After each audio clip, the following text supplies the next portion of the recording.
Ito guys, oh. Gaganda. Puro mga floating balloons, flying balloons, or helium balloons. Yan, number 1. Ganda. Ito, number 8. Tapos meron pa mga ano dito, ano, heart shape. Gaganda.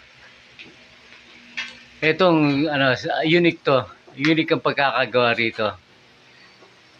Metal chrome balloons na may na nasa loob siya ng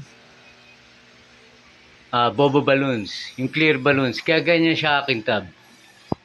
Ang ganda. Gumagawa kami niyan guys.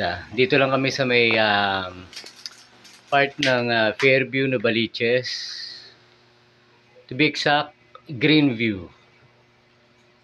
Dito kami sa Greenview, Quezon City. Okay guys, maraming po salamat.